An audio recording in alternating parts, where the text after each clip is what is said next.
Hey there, it's Matt from Swim University, and I'm answering more of your pool care questions. And we're talking about saltwater pools this time, cyanuric acid, and surface stains. So if you want your question answered in a future video, make sure to fill out the form linked below. Otherwise, let's dive in.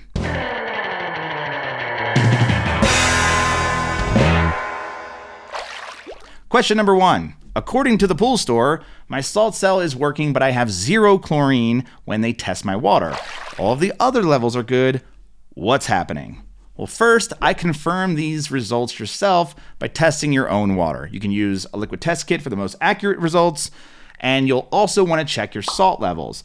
Not enough salt in the water means not enough chlorine is getting produced. And if you're still getting a chlorine reading of 0 and your salt levels are good and your saltwater generator is running properly, well, it's time to shock your pool. So bringing the chlorine up quickly by adding liquid chlorine or dichlor shock could be enough to bring these levels up and then keep chlorine in the water.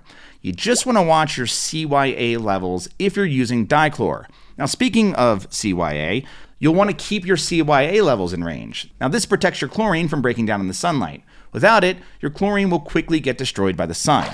Question number 2. This is another saltwater question, but it's about how to start up a saltwater pool. I have an 18-foot round saltwater pool that I didn't cover for the winter. I started to drain some water out and skim the debris. I plan to fill the water and balance it with salt, pH, and alkalinity.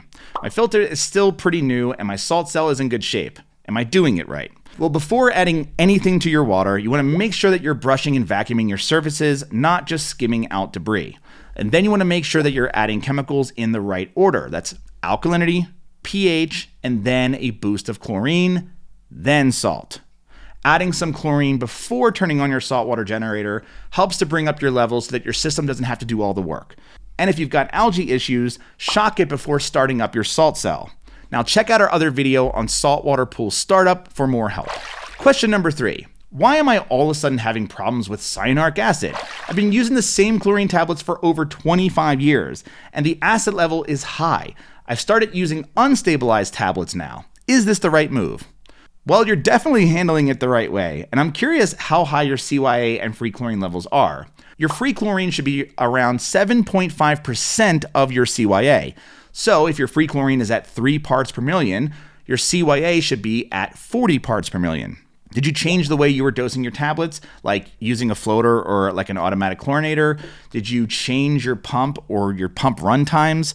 Regardless of why it happened, you're right about switching to unstabilized chlorine. You may want to actually add a stabilized tablet once every week or maybe every other week. Otherwise, you can just stick to unstabilized chlorine and add your own chlorine stabilizer separately. And liquid chlorine works, but it sounds like you're using unstabilized tablets, so I'm guessing calcium hypochlorite tablets. That works too. I just wouldn't use them in a saltwater pool. Question number 4. What's the best way to get stains out of a white fiberglass pool? We had leaves sitting in the pool all winter, which stained the pool, and we can't get the grime off with a scrub brush. All right, well, the good news is you know what stained your pool. Now, the best way to get rid of organic stains like leaves is by applying chlorine directly to the stain. And that means you'll want to shock your pool. You want to start by balancing your pH and alkalinity first, and then this will help the shock to work better. It sounds like quite a bit of staining, so you'll want to probably triple dose it if the staining is really bad and all over the place. Add the shock, and then brush your pool surfaces while the shock is in the water. And let the shock work overnight with the filter running, and then brush everything again the next day. Question number 5. What are the pros and cons about using sand versus filter balls in a sand filter? Okay, so there's a lot of positive hype around filter balls. Like, they're much easier to handle than big bags of sand. They can help increase your flow rate through your pump and filter, and they can help lower your filter pressure. There's a lot of stellar reviews from people after the first few months of using filter balls.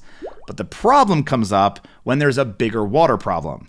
They can get gummed up with algae quite easily, and then you'll need to remove and wash them if that happens. And if they get too terrible, backwashing won't work and they may stop filtering altogether. If you want to use them, I plan to take them out and wash them regularly every few weeks.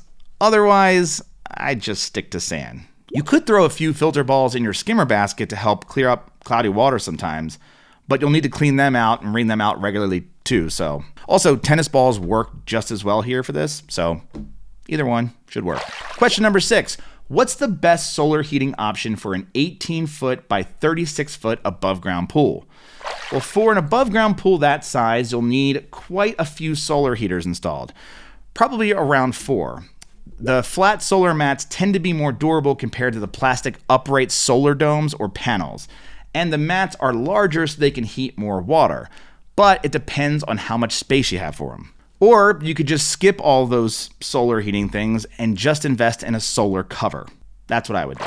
Question number 7. The final question is a two-parter about using Bacquacil. Our levels in our Bacquacil pool are balanced, but the pool water has a chemical taste and the kids are complaining about eye irritation. What's happening? And are there any test kits for Bacquacil? I find the test strips hard to read and the accuracy questionable. I'll be honest, Bacquacil pools are tough. You're locked into a single brand of chemical, and these pools are harder to problem solve. Bacquacil is just not as powerful as oxidizing or breaking up contaminants compared to chlorine or salt systems. And waste tends to build up in the pool water over time, and pink sludge can form inside the pool plumbing. So Bacquacil pool owners end up needing to use more shock to oxidize that waste buildup. And it sounds like your chemicals are balanced, but you might need more oxidation to help. So I would try the Bacquacil oxidizer, and you may have to add it more frequently. Now for test kits, look for a test kit that measures baguanine. Bacquacil is just the branded name of baguanine. Now, if you want to submit questions for a future video, fill out the linked form below. And be sure to subscribe to find out when your question gets answered. That's it. Thanks again, and happy swimming.